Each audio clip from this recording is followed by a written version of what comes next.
ബഷീറിയൻ ശൈലി പറഞ്ഞാൽ അവൾ വരുന്നു, അവൾ വരുന്നു, സ്വാതിൻ്റെ മൂർത്തീഭാവമായ രാജകുമാരി വരുന്നു.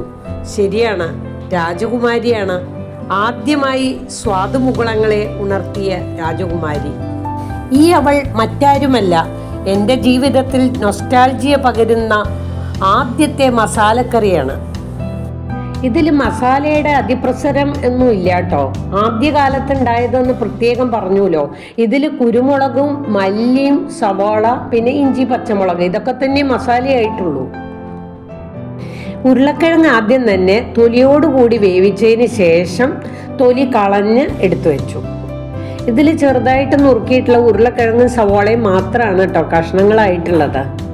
ചീനച്ചട്ടി ചൂടായിട്ട് അതിൽ വെളിച്ചെണ്ണ ഒഴിച്ചിട്ട് ഒരു 3 വറ്റൽമുളകും പിന്നെ 1 ടേബിൾ സ്പൂൺ കുരുമുളകും ഒന്ന് ചൂടാക്കി എടുക്കുക.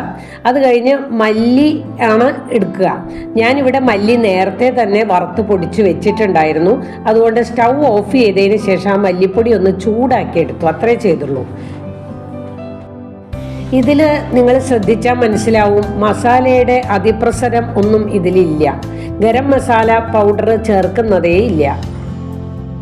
പഴയ കാലത്ത് നമ്മൾ കടകളിൽ നിന്ന് പച്ചക്കറികളൊന്നും വാങ്ങാറില്ല. വീട്ടുവളപ്പിൽ തന്നെ ഉണ്ടാവുന്ന പച്ചക്കറികൾ വെച്ചിട്ടാണ് പതിവ്.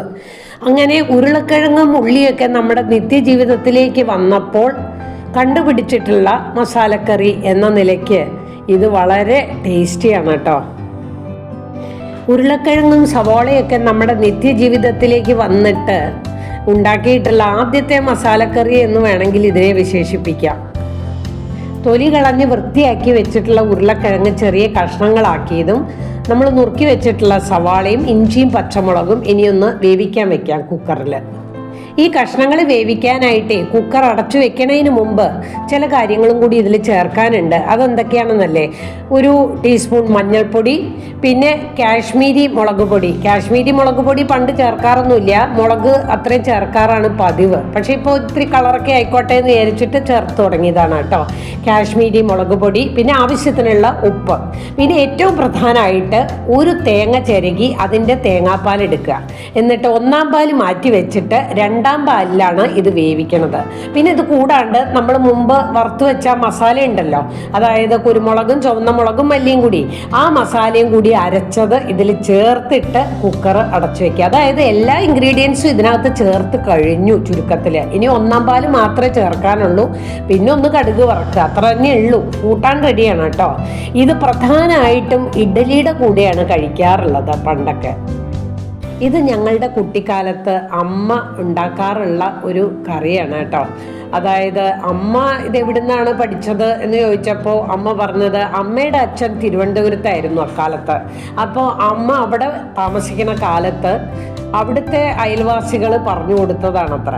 അപ്പോൾ നമ്മുടെ നിത്യജീവിതത്തിലേക്ക് ഈ മസാലക്കൂട്ടൊക്കെ വരുന്നതിന് മുമ്പ് ആദ്യം വന്ന ഒരു മസാലക്കറി, അതായത് ഉരുളക്കിഴങ്ങും ഉള്ളിയും ഈ മസാലയും, ഇത് ഞങ്ങൾക്ക് വളരെയധികം നൊസ്റ്റാൾജി ഉണ്ടാക്കണ ഒരു സംഭവമാണ്.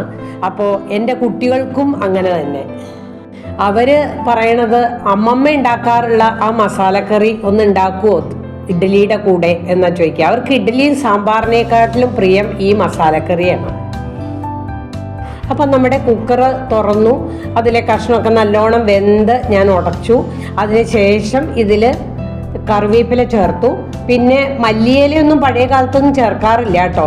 ഇപ്പോൾ മല്ലിയില നോക്കിയപ്പോൾ മല്ലിയില ഇല്ലാത്തത് കാരണം ആഫ്രിക്കൻ മല്ലിയില ചെറുതായിട്ട് അരിഞ്ഞത് ഞാൻ ചേർത്തിട്ടുണ്ട്. പിന്നെ ആ 1-ാം പാലും കൂടി അങ്ങോട്ട് ചേർത്ത് ഇളക്കി വെച്ചു കേട്ടോ. ഇത് കുറച്ച് കുറുകും, തന്നെ കുറുകും, ഉരുളക്കിഴങ്ങല്ലേ ഇതിൽ. സത്യം പറഞ്ഞാൽ ഇഡ്ഡലിക്ക് സാമ്പാറിനേക്കാളിലും നല്ല കോമ്പിനേഷൻ ഈ മസാലക്കറിയാണെന്ന് പറയാം. അതായത് എൻ്റെ കുട്ടികൾ പറയണത് പോലെ അമ്മമ്മ ഉണ്ടാക്കാറുള്ള ആ മസാലക്കറി.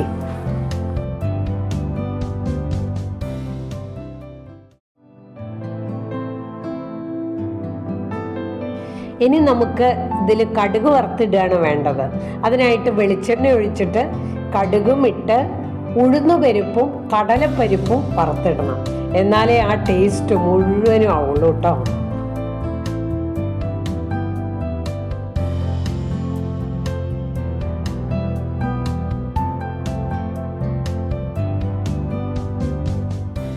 അങ്ങനെ കടുകും കടലപ്പരിപ്പും ഉഴുന്നുപരിപ്പും ഒക്കെ പൊട്ടിക്കഴിയുമ്പോൾ 2 തണ്ട് കറിവേപ്പിലയും കൂടെ ചേർത്ത് വറുത്തിട്ട് കഴിഞ്ഞാൽ ഈ കറിയുടെ ടേസ്റ്റ് എന്താന്ന് പറഞ്ഞറിയിക്കാൻ പറ്റില്ല കേട്ടോ.